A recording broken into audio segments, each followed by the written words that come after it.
J'espère que vous allez bien. Là, on va faire une deuxième partie de la première série que j'ai commencé pour lire la parole de Dieu, tout simplement. On est dans Genèse. On n'avait pas lu, on n'avait pas regardé la première vidéo sur Adam et Ève. Je vous conseille d'aller la voir. Et là, on va parler maintenant de Caïn et Abel. Genèse 4, versets 1 à 16. On commence. Genèse 4, versets 1 à 16. L'homme s'unit à Ève, sa femme. Elle devient enceinte et donna naissance à Caïn.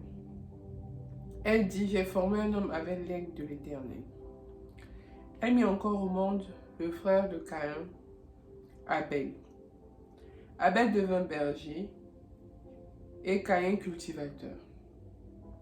Au bout d'un certain temps, Caïn présenta des produits de la terre en offrande à l'Éternel. Abel lui aussi fit une offrande. Il présenta les premiers-nés de son troupeau et en offrit les meilleurs morceaux. L'Éternel prêta attention à Abel et à son offrande, mais pas à Caïn et à son offrande. Cela mit Caïn dans une grande colère et son visage s'assombrit. A présenté à Dieu les premiers-nés de son troupeau, les prémices. Il a donné un truc qui avait plus de valeur aux yeux de Dieu. C'est comme par exemple, toi tu donnes tes premières heures de la journée à Dieu où tu passes peut-être toute la nuit à prier ou à passer du temps avec Dieu. C'est quelque chose qui te coûte. Donc Caïn, en fait, Abel a donné quelque chose qui lui coûtait. Et quand on parle de ce que Caïn a donné, il n'y a pas vraiment de précision. On dit juste qu'il a donné les produits de la terre en offrande. Il a fait une offrande à Dieu. Il a donné des produits de la terre. Ils n'ont pas précisé la qualité du produit. Donc, quand Caïn s'est rendu compte que Dieu a agréé l'offrande d'Abel, il s'est mis dans une grande colère. Je ne sais pas si c'est de la jalousie, je suppose. En tout cas, ça ne lui a pas plu que ce soit pour son frère qu'il soit agréé, non pour lui. Donc l'Éternel a commencé à discuter avec Caïn au verset 6. Il dit: pourquoi je suis en colère et pourquoi ton visage est-il sombre? Si tu agis bien, tu le relèveras. Mais si tu n'agis pas bien, le péché est tapis à ta porte. Son désir se porte vers toi, mais toi domine sur lui.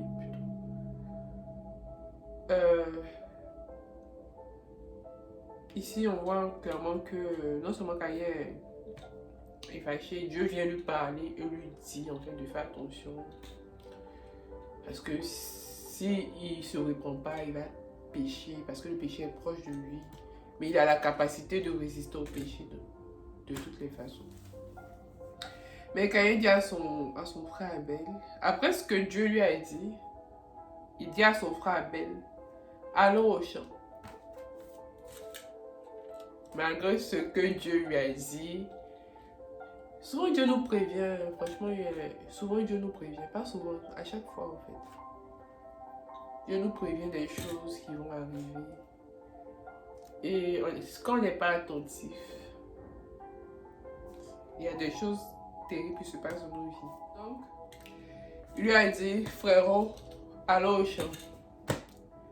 Abel aussi, il a suivi son frère sans trop se poser de questions.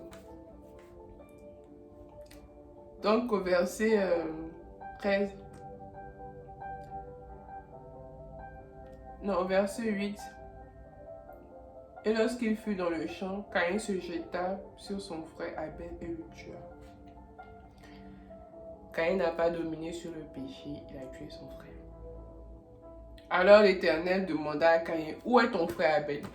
Ce qui me plaît avec l'Éternel, quand il y a un truc qui se passe, il commence à te poser la question pour que tu lui expliques en fait qu'est-ce qui s'est passé. En mode, tu as mangé le fruit. Pourquoi tu te caches? Tu es où? Ou bien, tu as tué ton frère. Caïn, où est ton frère Abel? Voici fort, Caïn aussi va faire à Dieu.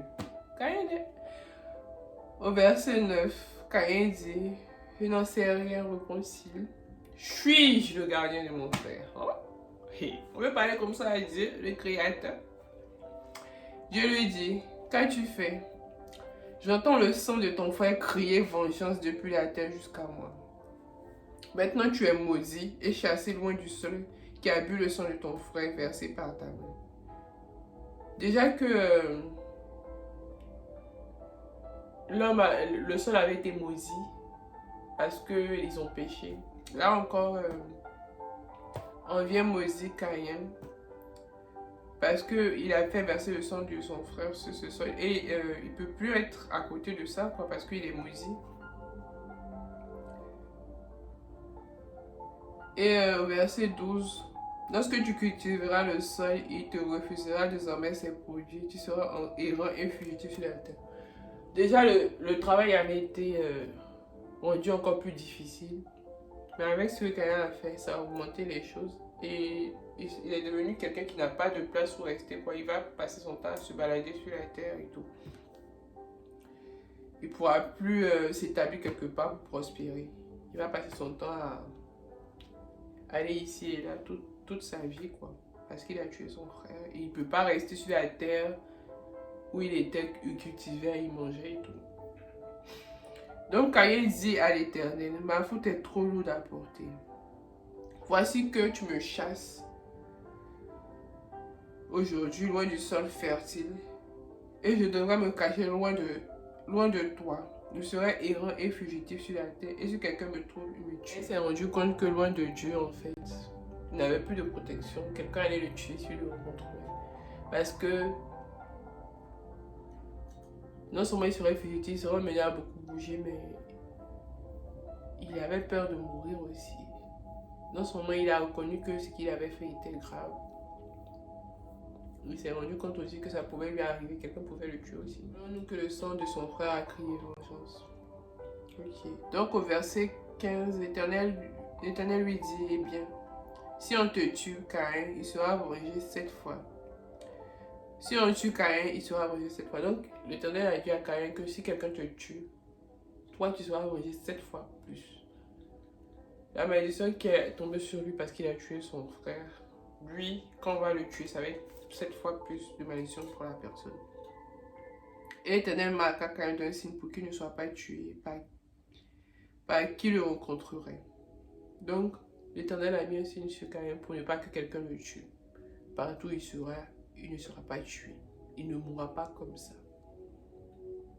Donc, Caïn partit loin de l'Éternel et il alla séjourner au pays du Nod, le pays de l'errance, à l'orient d'Éden, le pays des délices. Malgré que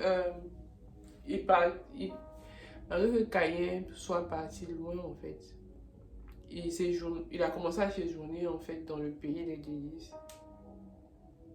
Non, loin du pays des délices, plutôt loin de l'Éden. Donc voilà, c'est comme ça cette histoire s'est terminée. En gros, tout est parti de, pour moi, la jalousie. Parce qu'il s'est rendu compte que ce que son frère avait offert à Dieu était Dieu a plus apprécié que ce que lui il a donné.